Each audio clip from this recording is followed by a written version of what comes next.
Okay, నమస్కారం అండి. నమస్కారం అండి. మీ పేరండి? నా పేరు ఎండి ఖాదర్ అండి. ఖాదర్ భాయ్, ఎక్కడి నుంచి వచ్చారు? మీ సమస్య ఏంటి? ఏం చేస్తారు? మాది కొణిజర్ల అండి, ఖమ్మం డిస్టిక్, కొణిజర్ల మండలం. ఓకే. నేను మెకానిక్ వర్క్ చేస్తాను. అయితే నాకు 2 సంవత్సరాల కింద నేను మోటార్ సైకిల్ మించి స్కిడ్ అయ్యి కింద పడిపోయాను. ఓకే. పడిపోయిన కాడి నుంచి భుజం నొప్పి బాగా నొప్పి లేసేది. అన్ని హాస్పిటల్ తిరిగాను, ఎక్కడైనా తగ్గలేదండి. ఇంకేం సమస్యలు ఉన్నాయి భుజం నొప్పి కాకుండా? ఈ వెన్నుపూస నొప్పి, మెడ నొప్పిగా కూడా ఉందండి. ఎప్పటి నుంచి ఉందండి? 2 సంవత్సరాలు అవుతుందండి. ఓకే. 2 సంవత్సరాల నుంచి తగ్గట్లేదు. అన్ని హాస్పిటల్ తిరుగుతూనే ఉన్నా.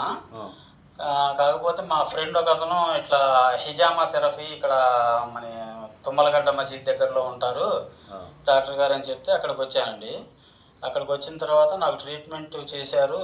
ఈ కప్పులు మీకు నేను 3 రకాల ట్రీట్మెంట్ చేశాను. ఒకటి స్పైన్ మసాజ్ చేశాను, డ్రాప్ టేబుల్ చేశాను, కైరోప్రాక్టిక్ చేశాను, కప్పింగ్ చేశాను. మొత్తం ఎంతసేపు చేశాను? 1 గంటన్నర పట్టిందండి. ట్రీట్మెంట్ చేశాను. 1 గంటన్నర పట్టింది. సరే, ట్రీట్మెంట్ తర్వాత ఎలా అనిపించింది చెప్పండి. ట్రీట్మెంట్ తర్వాత చాలా బాగుందండి. నేను ప్రతిరోజుగా కూడా రోజు హాస్పిటల్కి వెళ్దాం అనుకుంటా, వద్దులే ఎట్టయినా తగ్గట్లేదు అనుకుంటా, కానీ మీ దగ్గరకు వచ్చిన తర్వాత నాకు పూర్తిగా నయం అయిపోయిందండి. ఓకే. ఇంతకుముందు ఉదయం లేచేటప్పుడు అసలు రాత్రిపూట బాగా విపరీతంగా నొప్పి లేచేది. ఇక దాని తర్వాత ఇప్పుడు ఏం లేదండి, బాగుంది. ఇప్పుడు మీకు ఈ ట్రీట్మెంట్కి సంబంధించి మీ ఫ్రెండ్స్కి ఏం సలహా ఇస్తారు?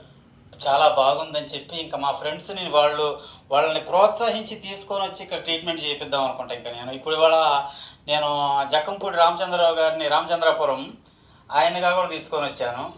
ఇంకా వచ్చేవాళ్ళు చాలామంది ఉన్నారు. ఎందుకంటే ఈ సమస్య బయటగా ఇక్కడ హాస్పిటల్కి ఎక్కడికైనా పోతే అది తగ్గట్లేదు. ఆ స్కానింగ్లు అని, లేకపోతే ఇంకా రకరకాలుగా ఈసీజీ అని అదన్నీ తీస్తున్నారు, కానీ ఏం సుఖం లేదు. ఇక్కడికి వచ్చిన తర్వాత ఇది రియల్గా అప్పటికప్పుడు తీసేసినట్టుగా ఉంటుంది రోగం. ఇప్పుడు ఈ ట్రీట్మెంట్తో మీరు హ్యాపీగా ఉన్నారండి? చాలా బాగుంది. భగవంతుడు మీకు మంచి ఆరోగ్యం ఇవ్వాలండి. భగవంతుడు చాలా ఆరోగ్యంగా ఉంచేయండి. చాలా బాగుందండి ఇది treatment. Wish you all the best Khader గారు. Thank you sir. Thank you అండి. Thank you.